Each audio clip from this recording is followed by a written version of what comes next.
Hey, Scott Lair, the cruisegenius.com, president of militaryfairs.com. This video brought to you by GigSky. You know what an eSIM is? An eSIM is built right into your phone. You don't have to have that plastic card to shove in a phone there for an eSIM. It's built in to most phones. But what you got to do is buy a data plan so you can use it while you're on a cruise, a river cruise, overseas traveling. So I recommend GigSky. They got great plans. Check them out, gigsky.com. And if you book through militaryfairs.com and you use promo code militaryfairs when you check out, you get a gig of free data plus 20% off any future purchases. Gigsky.com. MSC, now as you know, I've sailed on the MSC Seashore, 4 or 5 times. Relatively new ship. Lots of families, lots of kids. It's a great ship. I really do enjoy it. But the most confusing thing about MSC are these different experiences. And so I got to read these things because I can't remember them all. I'm blonde. You book into an experience. So the Bella experience. MSC will assign your cabin, and usually this is like very close to sailing. It's almost like a guarantee cabin if you're talking about NCL or Carnival or something like that. You have limited ability to change your booking, fixed dining time, no priority or flexibility, room service is limited, and there are fewer loyalty points. So it's the lowest price. It's the lowest price with least flexibility and fewer extras. Now you go to Fantastica. No access to the spa or areas or private sun decks. Drinks aren't included. No priority boarding. Still got to pay for upgrades. It does add flexibility and comfort over Bella, but not luxury. Now the Aurea experience. It's more expensive than Fantastica for similar cabin sizes. Limited to balcony or suite cabins. Perks focusing mostly on relaxation and spa, not family activities. Still not part of the Yacht Club. No butler, no VIP access, and it's comfortable and pampering, but not full luxury. And now you go up to the Yacht Club. Yacht Club is the highest cost, significantly more expensive, available only on certain ships. Exclusivity makes it feel separate from the rest of the ship's activities. True luxury, but at a premium price and limited availability. So when you book through a travel agent or you book online, wherever you book it, everybody's looking at their budget, right? How much? Oh my gosh, how much? So you can choose the Bella, and it's going to be a guarantee cabin. Now I will tell you, I am gold level on MSC. What's that mean? You have different loyalty levels, right? Like Holland America, 5-star, 4-star, 3-star. Carnival, diamond, platinum, gold, red. You have Virgin Voyages. And so the point I'm just trying to say is that both Virgin Voyages and MSC do a thing called status match. Now, I'm platinum on Carnival, and I get currently I get certain things, but unless I spend a ton of money over the next couple of years, I'm gonna revert. But anyways, that's another point. But you don't get, perk to perk when you do a status match on Virgin or on MSC. You get some perks, no big deal, but it's not like, all that in a bag of chips. Royal Caribbean, I think they're doing some status match things across their brands between Celebrity and Royal, but that's another video.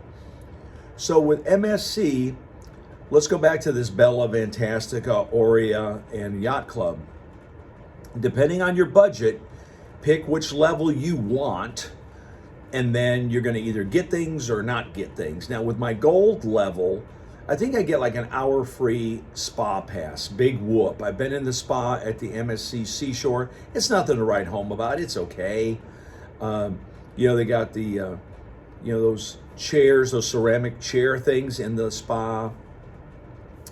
They have the hot shower, the cold shower. They have a snow room. And if you look on my YouTube channel, you'll see my video about the spa there on the MSC Seashore. Again, it's nothing to write home about. It's kind of small.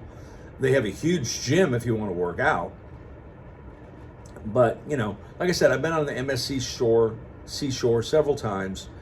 I do like Ocean Cay. It's not as glitzy as Celebration Key, which I haven't been to yet. It is not as glitzy as Perfect Day at Coco Cay. You know, Half Moon Cay, there's not a lot there either. But, you know, it's a place where the best thing about Ocean Cay is you just step right off the ship and there's Ocean Cay. You can go by the lighthouse and get a place to sit there. You go on the beach and get the tram and go on the other side. And there's some privacy. It's more private over there. It's more, you know, relaxed. But I will say MSC has some amazingly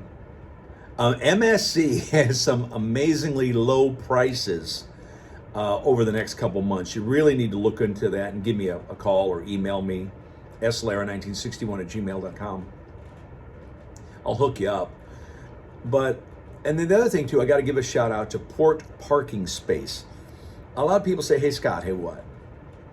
How much does it cost to park at the port there in Port Canaveral? It's a lot. But the worst part about parking at Port Canaveral is the long lines going in and the longer lines coming out. I mean, I think it's Terminal 10 with MSC. And the lines going in and the lines coming out. I mean, if you're the kind of person I am, let's go, not have a lot of patience. It's a pain. And so I use Port Parking Space at Port Canaveral. It's right across the street, I think from Terminal 1. And they have great shuttle service. They have great people. When you pull up to Port Parking Space, I've got a video on it.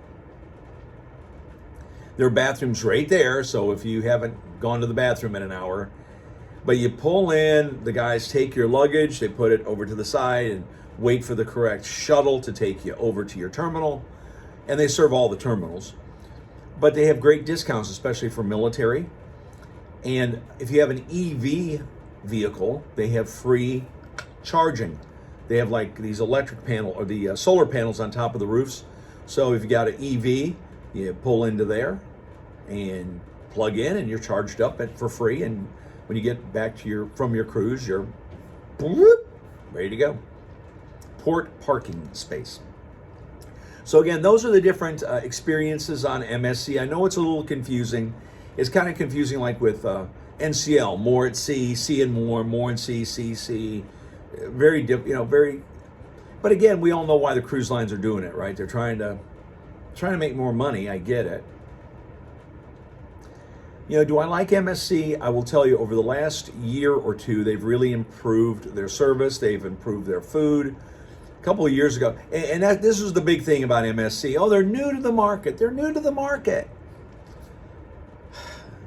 Well, there's a lot of people who are not new to the market, who are executives and who are people like myself, who could have advised them on how to do what they need to do. But that's fine. You bring your people in, and, you know, a year of bad reviews, and now they're really doing a whole lot better. My wife and I, along with some other media folks, sailed on MSC World America, and they were doing a whole lot better. Celebrate. Drew Barrymore. Orlando Bloom. And I like MSC. Now, if you were to say, hey, Scott, you know, if you were to go on a cruise tomorrow, what cruise line would you go on? You got to consider my demographic. I'm 60 plus. So celebrity is my go-to right now. But Scott, Carnival's having adults only cruises. When you go on Carnival, when you go on Virgin Voyages, well, if I took my brother-in-law or my best friend, I would go on Virgin Voyages, but I wouldn't take my wife on Virgin Voyages. It's just not her cup of tea. Now, my son-in-law and daughter love Virgin Voyages. They've sailed on them a couple times, absolutely loved it. There is a problem with trying to get your restaurant reservation, and that's another story, but Virgin's good. It's very good, actually. And thank you to Sir Richard Branson and his team for making an amazing experience. But I will say, over the last year, I've really pivoted toward river cruising.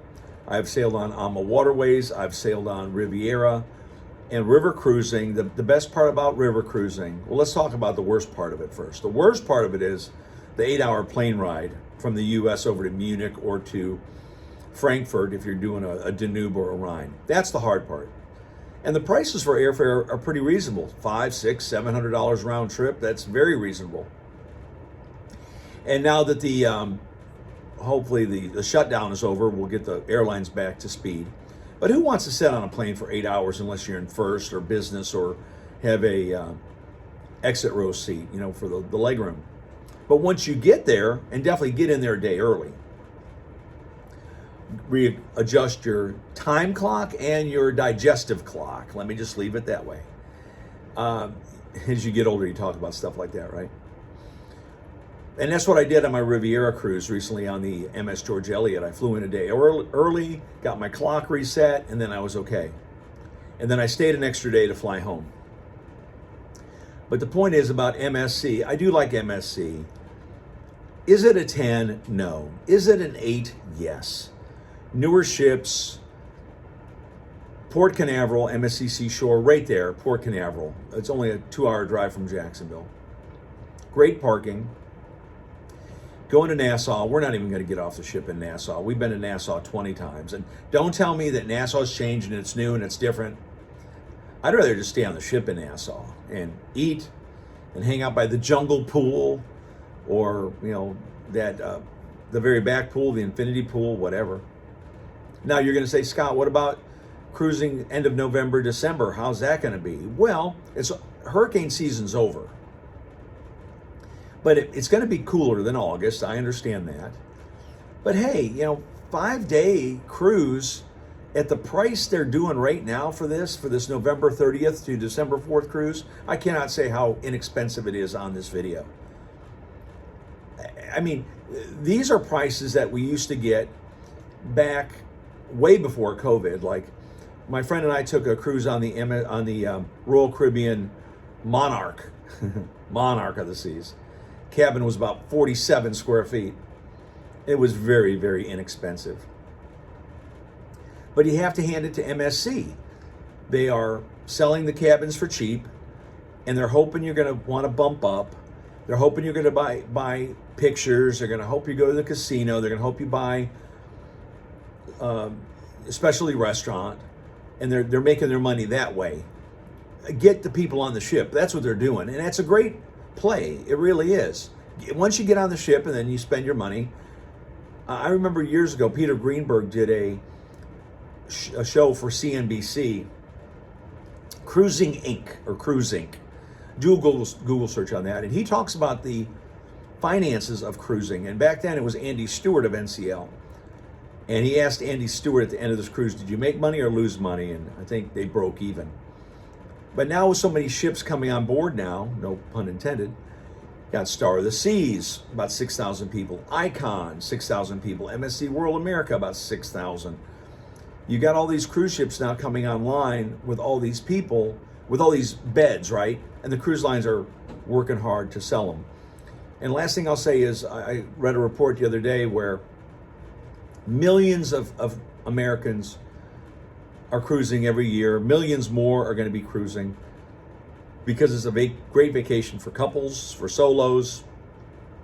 And that's the one thing with Riviera Travel. They're doing solo cruises next year on the MS George Eliot. You could email me about that too. If you're just a solo person, you don't have somebody you want to go with, then you got a whole bunch of solo people on board, and then they meet in the lounge. Hey, hi, I'm solo, so am I. Hi, nice to meet you. Let's get married. So whatever. Scott Lair, thecruisegenius.com, president of militaryfairs.com, talking about MSC, their different experiences. Thanks to GigSky. Check them out, gigsky.com. If you're a member of the military or a veteran, go to militaryfairs.com. Book your airfare, your hotel. And if you're going to be cruising out of Port Canaveral, port parking space. Have a great day.